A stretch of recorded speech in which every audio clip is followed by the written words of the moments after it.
Bonjour à tous, bienvenue sur la chaîne, je suis très content de vous retrouver aujourd'hui. Alors en plus, il fait beau, ça n'a pas été le cas toute la journée, on est dans le Gers, du côté de Nogaro, et aujourd'hui je vais vous parler de ça. Donc ça, c'est la Ferrari SF90 Speeder, découvrable, 1000 chevaux, hybride rechargeable, 4 roues motrices.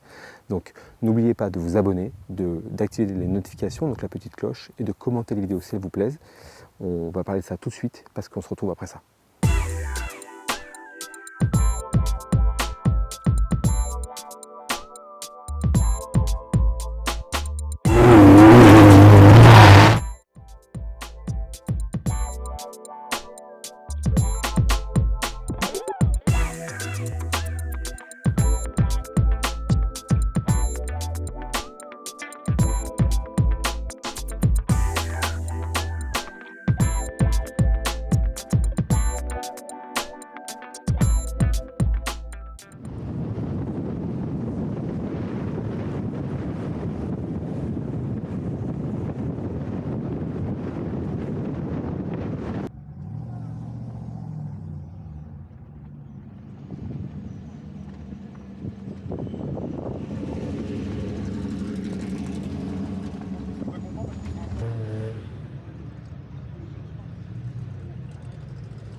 T'as le droit, oui, tu peux. Ah, parce que je croyais qu'on enregistrait le son aussi en fait.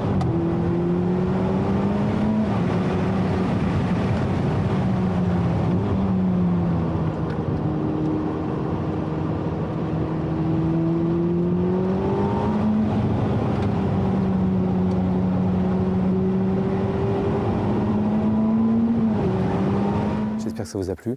Alors la SF90 Speeder, découvrable, c'est aujourd'hui le haut de gamme de Ferrari hors Icona et véhicules en série limitée.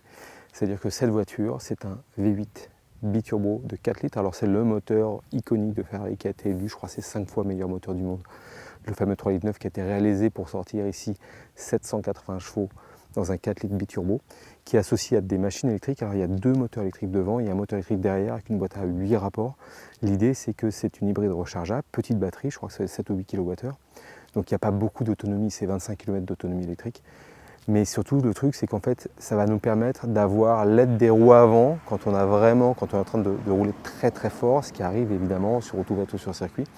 Il suffit juste de mettre la louche, on met gaz à fond et on exploite au maximum le moteur thermique en mode race qui, s'il y a trop de puissance sur les roues arrière, une partie de la puissance du moteur thermique va être juste redistribuée à la batterie pour la recharger. Et en attendant, vous allez surtout avoir beaucoup d'énergie électrique qui va être utilisée dans les deux machines avant pour tirer la voiture avec ce qu'on appelle la transmission vectorielle de coupe. C'est-à-dire que la roue intérieure et extérieure ne vont pas tourner à la même vitesse. Et en fonction de l'angle volant, en fonction de la position de la pédale, du yaw, donc ce qu'on appelle le lacet pour la voiture, en fait elle va décider toute seule d'accélérer plus ou moins une roue ou l'autre pour vous aider à sortir très très fort du virage, et ça sort vraiment très très fort. C'est-à-dire qu'aujourd'hui cette voiture, entre les 780 chevaux thermiques et les machines électriques, si on combine la puissance, ça fait 1000 chevaux, oui 1000 chevaux, 2 secondes 5 de 0 à 100. Je crois que c'est quelque chose comme 6 secondes 5 ou 7 secondes de 0 à 200, enfin c'est juste stratosphérique. Et surtout, ça freine très très fort, ça tient très bien la route parce que comme vous avez pu le voir sur les images, en fait le moteur est implanté très très bas, donc le centre de gravité est extrêmement bas. Il y a 3 batteries dans la voiture qui sont réparties au mieux.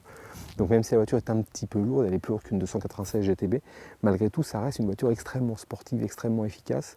Et avec sa suspension pilotée, plutôt confortable en temps normal, on peut même rouler en 100% électrique. Donc alors on appuie juste sur le bouton, on roule 100% électrique, c'est 20-25 km. Ça fait toujours son effet. Alors on est sorti du circuit de Nogaro en 100% électrique, les gens nous regardent assez bizarrement. Après on sort, on démarre le moteur thermique et on accélère un petit peu plus fort et là tout le monde est content. En fait on peut tout faire avec cette voiture. La seule chose qu'il ne faut pas oublier, c'est que c'est le haut de gamme de Ferrari, ça remplace la Ferrari. Ça coûte quand même la bagatelle d'à peu près 500 000 € avec les options. Sachant qu'en occasion ça coûte un peu plus cher parce que c'est des voitures qui sont rares, donc on a du mal à les acheter, on a du mal à les acquérir. Et puis malgré tout, on a pu le voir là, ça va presque trop vite pour les routes françaises, enfin pour les routes du monde entier, parce que 0 à 100 en 2 secondes 5, dès qu'on accélère un tout petit peu, en fait on se retrouve à 120, 130, 150, 200, enfin c'est exceptionnel. Mais on ne va pas bouder notre plaisir, c'est le haut de gamme Ferrari, et c'est vraiment aujourd'hui quasiment ce qui se fait de mieux sur la planète. Alors après il y a ce qu'on appelle les hypercars, donc les hypercars c'est-à-dire qu'on est au-dessus du $1 000 000, on est au-dessus des 1000 chevaux maintenant de temps en temps.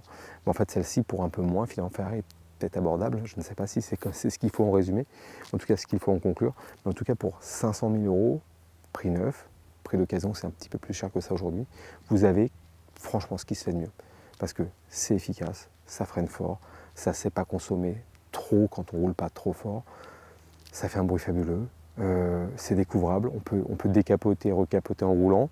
Alors moi je vais vous le montrer à l'arrêt, ça se fait à peu près en 14 secondes. Donc il suffit juste, c'est mieux d'avoir le moteur thermique en marche pour avoir le maximum d'énergie électrique à ce moment-là.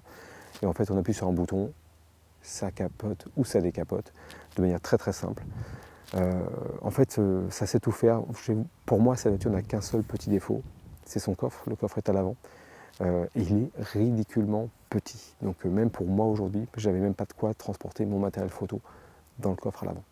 Mais s'il n'y a que ça à lui reprocher, c'est pas très grave.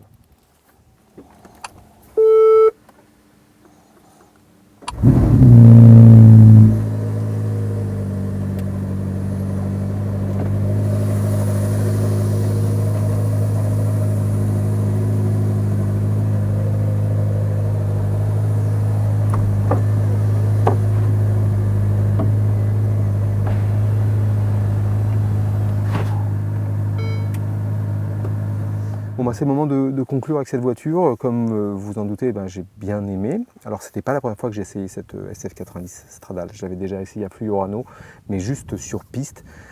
C'était en plus en pack Assetto Fiorano. Donc le pack Assetto Fiorano, on a un aileron un petit peu plus élevé, un petit peu plus incliné à l'arrière, pour avoir un petit peu plus d'appui aérodynamique. On n'a pas de suspension pilotée sur la voiture, c'est ce qu'on appelle du métallique, donc des ressorts licoïdaux en alliage. Donc une voiture qui est un petit peu plus légère, un petit peu plus raide, qui est fait plus pour la piste, avec des pneus spécifiquement développés pour ça. Là on a une version en route, street légale, avec 1000 chevaux, c'est exceptionnel de performance, ça on s'en doutait, c'est aussi exceptionnel d'efficacité, comme je l'expliquais avec ce système de transmission vectorielle de couple roue avant, avec les deux machines électriques à l'avant du véhicule. Donc en gros, pas grand chose à reprocher, comme je dis, à part peut-être le petit coffre et le prix, évidemment 500 000 €. Mais pour les gens qui ont 500 000 € dans une voiture, s'ils peuvent acheter une SF90, parce que c'est pas gagné, il n'y en a pas pour tout le monde, c'est une voiture exceptionnelle. Et juste le mot de la fin, SF90 quand elle est sortie en 2019, c'est parce que ça célébrait les 90 ans de la Scuderia Ferrari, donc l'équipe de course de Ferrari. Et c'était d'ailleurs en 2019 aussi le nom de la Formule 1 engagée en championnat du monde de Formule 1. Donc voilà, c'est fini pour aujourd'hui, on va se retrouver très très vite pour d'autres vidéos avec des supercars de ce genre-là, enfin des hypercars là, 1000 chevaux, 500 000 €, avec des voitures de sport, avec même des voitures un peu différentes, pourquoi pas de l'électrique ou de l'hydrogène, parce qu'il faut faire attention à ça, c'est quand même une tendance assez lourde, et puis j'ai le droit de donner mon avis là-dessus, il n'y a pas de souci. En tout cas, j'espère que ça vous a plu.